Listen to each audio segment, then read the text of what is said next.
नमस्कार, सुप्रभात, good morning. पिछली क्लास में हम लोगों ने the Indian civilization and culture का इंट्रोडक्शन देखा। आज पैराग्राफ 1 से शुरू करते हैं। गांधी जी कह रहे हैं, आई बिलीव दैट, मैं बिलीव विश्वास करता हूँ या मानता हूँ, आई बिलीव मैं मानता हूँ, दैट कि द सिविलाइजेशन सभ्यता, इंडिया सभ्यता जो भारत ने, क्या खुद से देखिए, आपके अंदर खुद से ही प्रश्न उठने चाहिए, तब आप उस चीज़ को समझ पाएंगे। भारत ने क्या विकसित की है, हैज़ इवॉल्व्ड, भारत ने जो विकसित की है तो क्या, is not to be beaten in the world, जिसे संसार में पराजित नहीं किया जा सकता, is not to be beaten in the world. Bharat ने जो सभ्यता विकसित की है वो संसार में पराजित नहीं किया जा सकता। गांधी जी का कहना है कि मैं मानता हूँ, आई बिलीव मैं मानता हूँ, दैट कि द सिविलाइजेशन सभ्यता, इंडिया भारत, हैज़ इवॉल्व्ड विकसित किया है। देखिए हैज़ भी थ्री है, क्या है, प्रेजेंट परफेक्ट टेंस है। इज नॉट टू बीटेन से पराजित नहीं किया सकता, कहाँ, इन द वर्ल्ड, पूरी दुनिया में। अब इसका पहले वर्ड में देखते हैं। वर्ल्ड मतलब संसार, बीटेन पराजित, इवॉल्व्ड हैज़ इवॉल्व्ड विकसित किया है, इंडिया भारत, सिविलाइजेशन सभ्यता, बिलीव मानता हूँ, दैट की। अब इसका प्योर्स देखते हैं। आई प्रोनाउन है, बिलीव वर्ब है, दैट कंजक्शन है, सिविलाइजेशन नाउन है, इंडिया प्रॉपर नाउन है, हैज़ इवॉल्व्ड क्यों आया, क्योंकि आप देख रहे हैं विकसित किया है, मैंने खा लिया है, तो हैज़ है भी थ्री, कहाँ आता है, प्रेजेंट परफेक्ट टेंस, इसलिए यहाँ सर ने हैज़ भी थ्री लगाया है। ठीक है। इज़ तो आप जान रहे हैं कि हेल्पिंग वर्ब के रूप में है। नोट नेगेटिव करने के लिए, ऐसे नोट क्या है, एडवर्ब है। टू बी बीटेन हो सकता या किया जा सकता। इन क्या है, प्रीपोजिशन। बीटेन क्या है, बीट का भीतरी है ना, वर्ब है। वर्ल्ड क्या है, नाउन है। तो ये इसका प्यूस निचोड़ हो गया। आपने टेंस देख लिया, हैज़ क्यों आया। तो जब भी आपको अगर आपको मैंने खा लिया है, मैंने काम कर लिया है, या चुका है, चुकी है, या है, ये है, उसमें हैज़ भीतर लगाइएगा। अगर हैज़ आएगा तो उसमें गारंटी है कि भीतर आएगा। तो मैं मानता हूँ कि आपका फर्स्ट सेंटेंस क्लियर होगा। शायद एक बार मैं फिर से दोहराता हूँ जिससे आपको ये याद हो जाए। मैं चाहता हूँ कि आपको क्लास में ही 99% आपको याद हो जाए। आई बिलीव मैं मानता हूँ, दैट की क्या, द सिविलाइजेशन सभ्यता, कौन, इंडिया भारत, क्या किया, हैज़ इवॉल्व्ड विकसित किया है, इज नॉट बीटेन पराजित नहीं किया सकता, कहाँ, इन द वर्ल्ड पूरी दुनिया में। मैं सोचता हूँ अगर आप इस तरह से पढ़ेंगे तो आपको याद नहीं करना पड़ेगा, आप वो समझ चुके हैं कि कहना क्या चाह रहे हैं गांधी जी, आपको याद हो जाएगा। आप खुद लिख भी पाएंगे क्योंकि वो मालूम है कि सेंटेंस को कैसे स्ट्रक्चर देना है, कैसे सेंटेंस का एक स्ट्रक्चर देना है, तो आप खुद से बना लेंगे। तो चलते हैं अगले सेंटेंस पर। देखिए यहाँ पे सर हिंदी लिखा हुआ जिससे कि आप बाद में भी देख सकें। आते हैं दूसरे सेंटेंस में। नथिंग मतलब कुछ नहीं। ये क्या है, नथिंग क्या है, प्रोनाउन है। नथिंग क्या है, प्रोनाउन है। नथिंग कैन इक्वल, बराबरी नहीं किया जा सकता, कुछ भी बराबरी नहीं कह सकता। देखिए नथिंग कैन इक्वल, कहने लगता है किस लिए, एप्टीट्यूड दिखाने के लिए, कैपेबिलिटी दिखाने के लिए, है ना, कैपेसिटी दिखाने के लिए। तो यही कह रहा है नथिंग कैन इक्वल, बराबरी नहीं कह सकता किससे, द सीड्स, बीज। बीज का मत, यहाँ बीज का समझते हैं, यहाँ सर कहाँ जाते हैं, जैसे संस्कार, जो हमारे पूर्वजों का ज्ञान था, जिनका संस्कार है, जिनकी विचार है। सोन बाय आवर एंसेस्टर, सोन, सो का भीतरी है सोन, बोया गया, किनके द्वारा, हमारे पूर्वजों के द्वारा। नथिंग प्रोनाउन है, कैन मोरल है, इक्वल एडजेक्टिव है, सीड नाउन है, सोन वर्ब है, सो का भीतरी है, बाई प्रीपोजिशन है, आवर पीए है, एंसेस्टर नाउन है। अब इसका वर्ड में देखते हैं। एंसेस्टर मतलब पूर्वज, पूर्वज मतलब जो हमसे पहले, बहुत बहुत पहले, हमारे पिता, हमारे दादा, हमारे दादा के दादा, इस तरह परदादा, है ना, उन्हें एंसेस्टर कहते हैं, पूर्वज कहते हैं। आवर मतलब हमारा, सॉन बोया गया, सीड बीज, बीज का मतलब बीज नहीं, बिया नहीं समझिएगा, उनके द्वारा जो संस्कार, उनका ज्ञान, उनको जो विचार, उनकी व्यवहार, जो उन्होंने जो आज, जो उनका व्यवहार था, उनका जो ज्ञान था, उनका जो विचार था, उनका जो बल था, उनकी जो तप था, उनका जो श्रद्धा थी, उनकी जो सेवा थी, उनकी जो त्याग थी, उनके अंदर जो प्रेम थी, ये बीज, उसकी कोई बराबरी नहीं कर सकता, कोई भी बराबरी नहीं कर सकता। तो यही कह रहे हैं नथिंग, कुछ भी नहीं, कैन इक्वल, बराबरी नहीं कर सकता, या किसी बराबर नहीं कह सकता। द सीड्स, जो बीज, सोन बाय आवर एंसेस्टर, हमारे पूर्वजों द्वारा बोए गए बीज की बराबरी कोई नहीं कर सकता, कुछ भी नहीं कर सकता। यहाँ पर आपका हिंदी लिखा हुआ है, आप बाद में भी देख लीजिएगा। यहाँ आप देखिए आगे, रोम, जिसकी बड़ाई चलती थी, बहुत बड़ाई लोग करते थे, क्या है, तो रोम बेंड, रोम का पतन हो गया। ऐसा नहीं कि रोम चला गया घूमने, बेंट यहाँ सर का लिखने का मकसद ये है कि रोम का पतन हो गया, उछल कूद कर रहा था, इसलिए वो गिर गया। जो व्यक्ति जब उछल कूद करना शुरू करता है तो उसका गिरना तय है। जैसे अगर मान लो एक पेड़ बहुत, अगर बढ़ते बढ़ते बहुत बड़ा हो जाए तो उसका बाकी क्या रहा उसके साथ अब बाकी केवल रहा गिरना। और जो भी पेड़ छोटा है, अपने को छोटा मानता है, वो भी बढ़ना चाहता है। अभी उसका क्या है, वो चाहता है कि मैं बढ़ूं बढ़ूं बढ़ूं बढ़ूं बढ़ूं। तो जो अपने को छोटा मानता है वो बढ़ता रहता है, और जो कहता है हम तो बड़ा हो ही गए, तो उसका बस एक ही काम बाकी रहता है, केवल गिरना, पतन होना।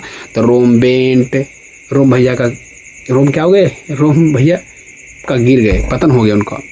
तो रोम बेंट, रोम का पतन हो गया। रोम थी नाउन है, बताऊंगा अभी, पहले हिंदी सुन लीजिए। Greece share the same fate, लीजिए, ग्रीस भैया भी वहीं दुर्भाग्य झेला। वहीं से मतलब वहीं, सेवन क्या होता है, 10 सेवन वहीं, फिर मतलब दुर्भाग्य। ग्रीस ने भी वहीं दुर्भाग्य झेला, यही भैया उछल कूद कर रहे थे, इनका भी वही दुर्भाग्य हुआ हैं। द माइट, माइट मतलब होता शक्ति, power. The might of the Pharaoh, देखिए फारो है तो ग्रीस एथेंस में, तो वहाँ फारो का, the might of the Pharaoh was broken. Pharaoh एक शक्ति का केंद्र है, जो राजा शासक थे उनका। The might of pharaoh, pharaoh की शक्ति वाज ब्रोकन, टूट गई। ये भी घमंडी थे, ये भी उछल कर रहे थे, तो इनकी भी शक्ति टूट गई। तो देखिए यहाँ से आराम से देखें, रोम बेंट, रोम का पतन हो गया। Greece share the same fate, Greece का भी वही हाल हुआ, उसने वही दुर्भाग्य झेला। The might of the pharaoh, pharaoh शासक का भी शक्ति छीन हो गई, टूट गई हैं। अब इसका आप हम लोग पीओ देखते हैं। रोम नाउन है, बेंट वर्ब, गो का V2 है। ग्रीस नाउन है, शेयर का V2 है, हैं वर्ब है। द सेम फेट, फेट क्या है, वही दुर्भाग्य, तो दुर्भाग्य, फेट तो नाउन है। द सेम, तो इसको हम बोल सकते हैं नॉन फ्रेज बोल सकते हैं। माइट क्या है, नाउन है। ऑफ क्या है, प्रीपोजिशन है। फारो क्या है, नाउन है, प्रोपर नाउन है जी। बाज आप जान रहे हैं, हेल्पिंग वर्ब है ना। वाज ब्रोकन, देखिए बाज भीतर लगा हुआ है, तो आप समझते ही होंगे कि बाज भीतर का लगता है। ये पैसिव वॉइस है पास्ट का, जब हम पैसिव करते हैं तो बाज भीतर होता है। जैसे मैंने कहा कि आई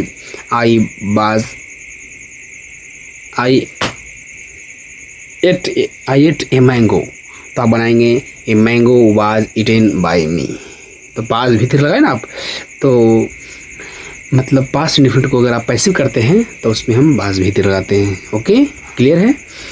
तो आपके पास समझ निकल गया। तो एक बार मैं दोहराना चाहूँगा इसलिए कि आपको वो चीज़ याद हो जाए। अब बोलेगा रोम भैया को तो गिर गए, पतन हो गया, रोम बेंट। अब ग्रीस भैया का भी वही हाल हुआ, तो Greece share the same fate, Greece ने वही दुभाग झेला। The might of the pharaoh, pharaoh की शक्ति टूट गई। चलते हैं, आपको हिंदी आप देख लीजिएगा, पढ़ लीजिएगा। ओके, चलिए come on. Next sentence, Japan has become westernised. Japan has become, हो गया, वेस्टर्नाइज, पश्चिमा क्या बोलते हैं, पाश्चात्य हो गया, पूरा पश्चिमीकरण आ गया, इसमें पश्चिम का हवा लग गया, कहें मतलब पूरी तरह से वो हवा लग गया। Japan has become westernised, Japan का पश्चिमीकरण हो गया या पश्चात में पूरी तरह से ढल गया, मतलब पूरी इसको तो हवा लग गया पश्चिमी का। तो Japan has become westernize, Japan का पश्चिमीकरण हो गया या पाश्चात्य हो गया, है ना। हैज़ भी थ्री।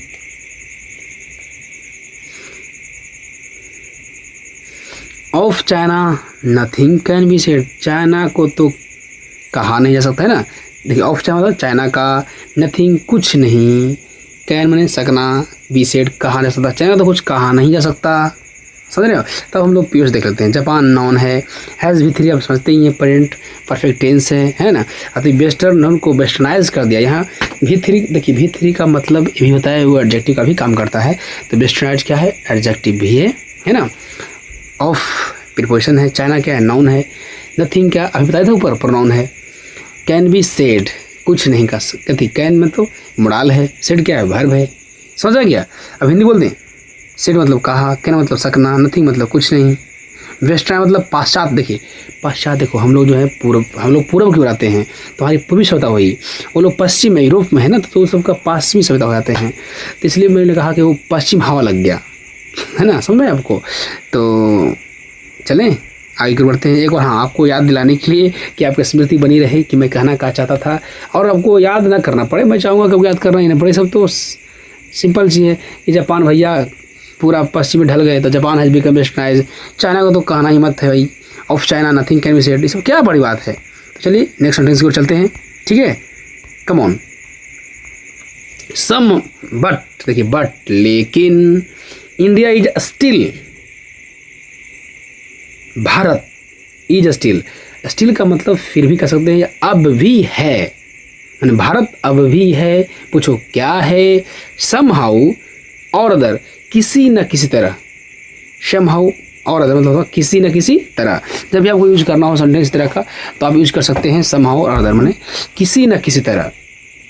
क्या, sound at the foundation, sound का मतलब बताया था आपको पीछे, अगर आप पिछले क्लास में अगर आपने अटेंड किया हो तो आप समझते होंगे। साउंड का मतलब था मजबूत, नींव, आधार, मजबूत है। साउंड मतलब दृढ़ है, मजबूत है। क्या, फाउंडेशन मतलब अब आधार पर मजबूत खड़ा है, किसी न किसी तरह से मजबूत खड़ा है अपने आधार पर, अभी भी बना हुआ है। कौन, भारत। बट लेकिन, इंडिया, भारत, इज स्टिल अब भी है, समहाउ अदर मतलब किसी न किसी तरह, साउंड एट द फाउंडेशन अपने आधार पर खड़ा है। अब मीनिंग देख लेते हैं एक बार। फाउंडेशन मतलब आधार, बेस, सम मतलब मजबूती से, दृढ़ता से, समहाउ और अदर किसी न किसी तरह, स्टिल मतलब अब भी है, फिर भी, इज मतलब है इंडिया, भारत। इंडिया नाउन है, बट कंजक्शन है, इज हेल्पिंग वर्ब है, स्टिल जानते ही हैं, है ना, प्रीपोजिशन के रूप में काम कर रहा है। समहाउ और अदर ये आप तो समझते ही हैं, प्रॉपर नाउन की तरह काम कर रहा है। साउंड क्या है, फाउंडेशन नाउन है, साउंड क्या है, साउंड मतलब खड़ा है, दृढ़ मजबूती से, तो ये एडजेक्टिव काम कर रहा है ना। एट क्या है, प्रीपोजिशन है। लेकिन भारत आज भी, ये जो आपके इसके बाद आपका हिंदी आ जाता है, आप इसको एक बार देख लेंगे, है ना, पढ़ लेंगे। अब यहाँ ये आगे, है ना, तो अब आइए नेक्स्ट, यहाँ तक हम लोग आ चुके थे, यहाँ पर आइए, अब यहाँ पर आते हैं हम लोग next sentence. The people of Europe, Europe के लोग, लर्न देयर लेसन सबक सीखते हैं। देखिए पीपल, द पीपल मतलब हुआ, इसका पुल्लर बनाया गया, है ना, ये तो पीपल, लोग, द लगा देने से वो पूरा बन जाता है, मैंने लोग हो जाता है। जैसे मैंने बोला पुअर, पुअर हुआ गरीब, लेकिन द पुअर मैंने गरीब लोग। The people of Europe, Europe के लोग, लर्न देयर लेसन सबक सीखते हैं। किससे? ऐसा नहीं कि वो पढ़ा तो कोई अध्याय थी, किताब पढ़ रहा था, वो सबक, लेसन का मतलब सबक होता है, ठीक है सर, ठीक भैया, ठीक है, आप लोग समझ रहे हो ना। लर्न देयर लेसन मतलब सबक सीखते हैं। किससे? किससे? फ्रॉम द राइटिंग्स, वाह वाह वाह, लेख से सबक सीख रहे हैं। किनका लेख से? Of the men of Greece और रोम, रोम ग्रीस के जो वहाँ लेखक है, उनके लेख से लोग सबक सीख रहे हैं, समझिए। तो एक बार फिर से हम लोग हिंदी कर लेते हैं। अब जैसे जानते हैं, मेन मतलब जानते हैं व्यक्ति, लेकिन यहाँ व्यक्ति बोल सकते हैं, लेखक बोलेंगे। राइटिंग मतलब लेख, ऐसा मतलब सबक, लर्न मतलब सीखना। यूरोप तो अपना जानते हैं, पीपल लोग। इसका अब एक बार प्यूस देख लेते हैं। पीपल नाउन के रूप में, of preposition, Europe noun, learn verb their, पी लेसन क्या है, नाउन है, फ्रॉम क्या है, प्रीपोजिशन है, राइटिंग क्या है, नाउन है, मेन क्या है, नाउन है, ग्रीस क्या है, नाउन है, रोम क्या है, नाउन है। तो ये सब चीज़ कोई बड़ी चीज़ नहीं है, अगर आप समझेंगे। The people of Europe learn their lesson from the writing of the man of Greece Rome. कौन सी बड़ी बात है, आप बस आराम से पढ़िएगा, आपके लिए बहुत बाहर नहीं, डिफिकल्ट नहीं लगेगा, बहुत ईजी है। तो चलते हैं आगे हम लोग, ये देख लीजिएगा, अपना हिंदी देख लीजिएगा, है ना। अब आइए नेक्स्ट, है ना, sentence. Rome which exist no longer, क्या करें sir, Rome which exist no longer in their former, former मतलब होता है पहले के जैसा, जो उसका जो गरिमा थी, अब उससे रही ही नहीं, अब एग्जिस्ट ही नहीं करता वो। फॉर्मर का मतलब जो पहले जो गरिमा थी, जैसे देखिए ना, आप ही कई हमारे ही अपने इंडियन लाइफ में, दैनिक जीवन में देखिए ना, कुछ व्यक्ति होते हैं पहले बहुत सुंदर होते हैं, धीरे धीरे उनका पतन हो जाता है, कहने का वो अब वो एग्जिस्ट नहीं करता, उसका जो गरिमा था, जो महिमा था, वो अब एग्जिस्ट नहीं करता। तो यहाँ वही चीज़ है, रोम विच एग्जिस्ट नो लॉन्गर, रोम जो अस्तित्व में ही नहीं है, किस में, इन द फॉर्मर बोल रही, पुरान में, महिमा में, या पहले की ग्लोरी, महिमा में। तो रोम, अब मीनिंग देख लेते हैं। एग्जिस्ट मतलब अस्तित्व, नो लॉन्गर मतलब अब नहीं रहा, फॉर्म मतलब पहले, ग्लोरी मतलब गर्व या महिमा, जो उनकी पहली गरिमा थी, महिमा थी, गौरवपूर्ण जो स्थिति थी, वो सब नहीं रही। तो रोम विच मैंने जो, एग्जिस्ट नो लॉन्गर अस्तित्व में नहीं रहा, कौन सा, इन देयर फॉर्म ग्लोरी पहले के महिमा में। एक बार आप प्यूस निकाल देते हैं। रोम नाउन है, विच आप तो जानते ही हैं प्रोनाउन काम कर रहा है, एग्जिस्ट वर्ब है, नो लॉन्गर ये तो आप जानते ही हैं कि ये क्या हो जाएगा। यहाँ पे देखिए लॉन्ग, लॉन्गर, लॉन्गेस्ट जानते हैं ना, तो एडजेक्टिव काम कर रहा है। नो क्या है, एडवर्ब है, इन क्या है, प्रीपोजिशन है, दियर क्या है, पीए है, फॉर्मर क्या है, फॉर्मर को यहाँ पर हम एडजेक्टिव बोल सकते हैं, ग्लोरी बोल सकते हैं, नॉन बोल सकते हैं, ठीक है। चलते हैं आगे, next, come on. In trying to learn from them, क्या कह रहे हैं सर यहाँ पर, कि उनसे सीखने के क्रम में, यहाँ गांधी जी कह रहे हैं कि उनसे सीखने के क्रम, in trying to learn from them, them माने उनसे, फ्रॉम मतलब से, लर्न माने सीखने, इन ट्राइंग टू लर्न उनसे सीखने के क्रम में, जब सीख रहे थे, सबक ले रहे थे, तो द यूरोपियंस इमेजिन, यूरोप के लोग कल्पना कर रहे थे, क्या, दैट कि दे विल अवॉइड, ये लोग बच जाएंगे, बच जाएंगे, वो गलती नहीं करेंगे, मतलब कुछ भी आगे देखिए पढ़ने के बाद, दे विल अवॉइड, ये बच जाएंगे, the mistake of Greece and Rome, माने ग्रीस और रोम ने जो गलतियां की वो उस गलती से बच जाएंगे। सबक ले रहे हैं कि हम लोग बच जाएंगे। और सीख किस रहे हैं? उन्हीं सीख रहे हैं। तो कहा जाता है कि ज़िंदगी चुनावों का परिणाम है, ज़िंदगी चुनावों का परिणाम है। जीवन में आप किससे चुनते हैं और किसकी आप सुनते हैं। यदि आप 4 मूर्खों का संग करेंगे तो 5वां मूर्ख आप हो जाएंगे। यदि 4 विद्वान का संग करेंगे तो 5वां विद्वान आप हो जाएंगे। यदि 4 चूहों का संग करेंगे तो 5वां चूहा आप बन जाएंगे। 4 शेर का संग करेंगे तो 5वां शेर आप बन जाएंगे। 4 गधा का संग तो 5वां गधा आप हो जाएंगे। तो ये सब सावधान रहे, अपना संगत अच्छा चुने। तो देखिए उसी के संगत सबक ले रहा है, क्या सीखेगा? वही तो सीखेगा। तो यही कह रहा है कि अब वो चाहते हैं कि नहीं नहीं हम बच जाए। कैसे बच जाओगे? नहीं बच पाओगे भैया। देखिए in trying to learn from them, उनसे सीखने के क्रम में, ट्राइंग मतलब है ना, यूरोपियंस में यूरोपियंस कल्पना करते हैं दैट कि दे विल अवॉइड, बच जाएंगे, the mistake of Greece and Rome, Greece Rome के गलतियों से बच जाएंगे। वाह वाह वाह वाह। चलते हैं और अगले सफर पर। चलिए नेक्स्ट सेंटेंस, सच, ये देखिए सच यहाँ प्रोपर नाउन है। Such is their pitiable condition, ऐसी उनकी, देर यहाँ पी ए, पी मतलब देर यहाँ पी ए मैं जो बताऊँ समझ आता आप लोगों को। पी ए का मतलब होता है प्रति पर्सनल एडजेक्टिव बोल रहा हूँ, ठीक है। पीपी बोलूँगा तो पर्सनल प्रोनाउन हो जाएगा, ठीक है। तो सच यहाँ पी ए, सच जो है प्रोनाउन है। तो सच इज देयर, देयर क्या है? P A. तो पिटिएबल कंडीशन, उनकी दयनीय स्थिति, कंडीशन क्या है? नॉन है। पिटिएबल क्या है? एडजेक्टिव है। देयर क्या है? पी ए है। सच क्या है? प्रोनाउन है। इज क्या है? हेल्पिंग वर्ब है। तो सच ऐसी, इज देयर उनकी दयनीय स्थिति, दया करने योग्य। बा संगत खराब की और कहते हैं हमको नहीं सबक सीख लेंगे। कैसे सीख लोगे? नहीं सीख पाओगे भैया, है ना। या खुद पर ध्यान दीजिए, दूसरों से मत सीखिए, खुद देखिए कि मुझे क्या करना है ना। तो अब समय आ गया है आपसे विदा लेने का। तो आप सभी हमें विदा दें। मेरे साथ वीडियो में मेरे साथ अंत तक बने रहने के लिए आपका बहुत बहुत धन्यवाद।